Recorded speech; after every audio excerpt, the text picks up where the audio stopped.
Olá a todos, aqui quem fala é o Pedro Paulo e hoje, sobre o direito, a gente vai falar do crime continuado. O crime continuado está presente no nosso Código Penal, no artigo 71, e vamos começar tratando do conceito. Bom, o conceito que a gente traz é do César Roberto Bittencourt, né, que ele diz que é uma ficção jurídica concebida por razões de política criminal que considera que os crimes subsequentes devem ser tidos como continuação do primeiro. Para entender um pouquinho melhor, a gente vai esmiuçar um pouco o que é ficção jurídica. Ficção jurídica é fictu iuris, no latim, ou falso direito, em português. É uma mentira técnica consagrada pela necessidade. É uma situação onde a sociedade, para evitar um mal maior, cria essa contradição dentro das normas jurídicas que a regem, né? E para entender um pouco melhor aí por que foi criada essa contradição, a gente vai apresentar um pouco aí do fator histórico, né? Um pouco sobre quem criou. Os primeiros fundadores foram os glosadores, uma escola de juristas aí do século XII ao século XV, onde com o Estatuto de Valsassina, de 1343 na Itália, foi estabelecida a pena de morte para o terceiro fruto.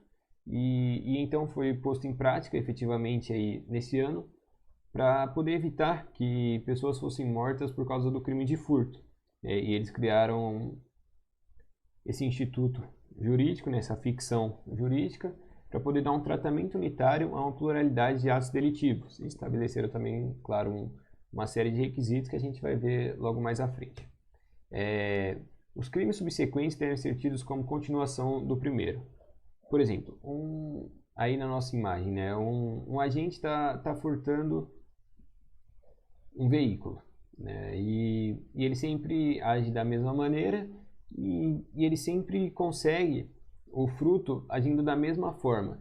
Então, essa pluralidade de atos acaba sendo como a continuação do primeiro, como se não cessasse essa ação dentro desse intervalo de tempo, né? E daqui a pouco a gente vai falar quais são os intervalos de tempo, quais são os requisitos para poder caracterizar o crime continuado.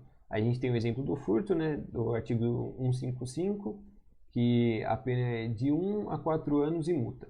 E aí, no caso, se o agente comete 4 vezes o crime de furto e se encaixa dentro do crime continuado, ele vai responder pelo crime de furto e a pena vai ser acrescida de 1/6 a 2/3 e não 4 vezes a pena comum do furto, né? Então acaba sendo vantajoso, né? Antigamente ela foi criada para evitar a pena de morte, hoje em dia ela evita aí um cárcere maior, né? E então vamos falar um pouco dos requisitos. O primeiro requisito é a pluralidade de condutas. Claro, para haver crime continuado tem que haver mais de um crime, porque senão não é tido como continuação, é tido como um único delito, né? Não tem a pluralidade, então não daria para se encaixar. O segundo requisito são os crimes da mesma espécie. Não se pode ter o crime continuado em crimes diferentes, em crimes de naturezas diferentes. O terceiro e um dos mais importantes é o nexo de continuidade delitivo, né, onde aí sim a gente vai encaixar o caso concreto para poder aplicar o crime continuado, para poder ver se a gente consegue abrandar um pouco a pena. Condições de tempo. É estabelecido na doutrina até 30 dias, dependendo do tipo de crime, por exemplo, no furto, para que se pratique o primeiro do segundo para o terceiro, ou seja, que haja essa ligação de tempo que não seja tão longa, os períodos em que o agente comete o primeiro crime e dá continuação, que ele continua cometendo essa mesma infração e cometendo esses crimes, né? Então o prazo aí é de 30 dias, é o estabelecido pela doutrina. Condições de lugar.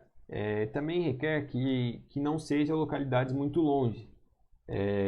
Por exemplo, em determinada região, em determinado bairro, em cidades limítrofes.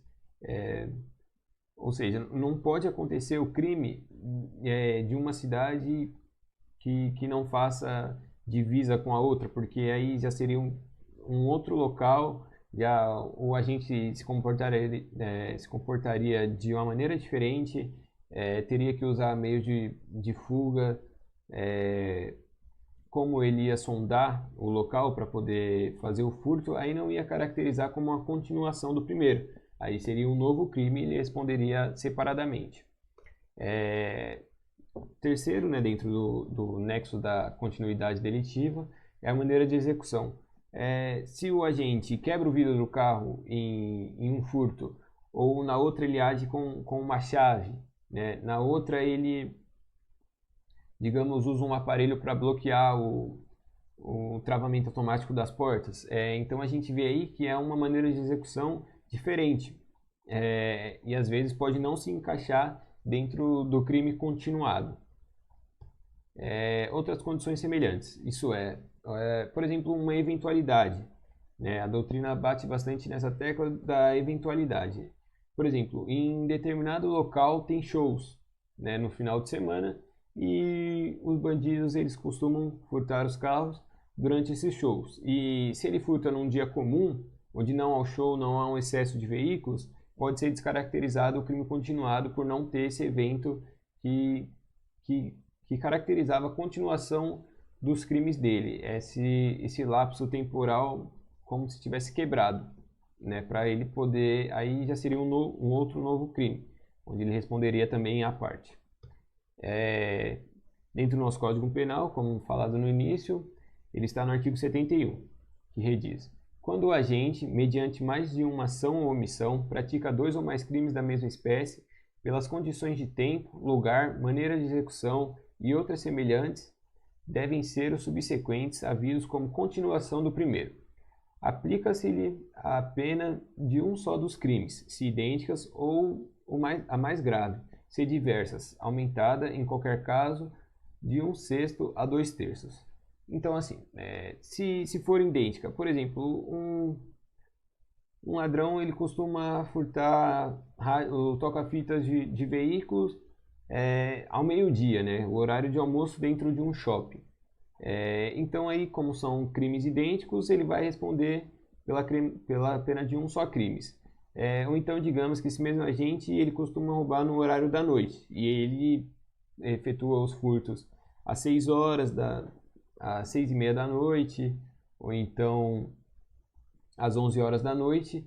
Só que, porém, né, dentro desse período, das 6:30 até as 11 horas, tem um período de repouso noturno.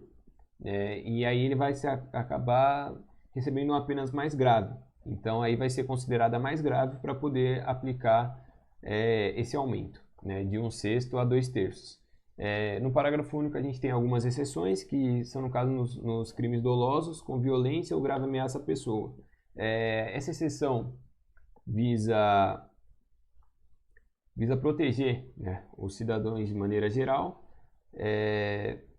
onde faz com que seja preservada a integridade física, né, dos cidadãos, que é a finalidade do Código Penal, né, a harmonia social. E por isso ele não é tratado de 1/6 a 2/3 o aumento de pena, e sim pode chegar ao triplo da pena que seria aplicada, né, se há um crime continuado aí nos crimes dolosos com violência ou grave ameaça à pessoa.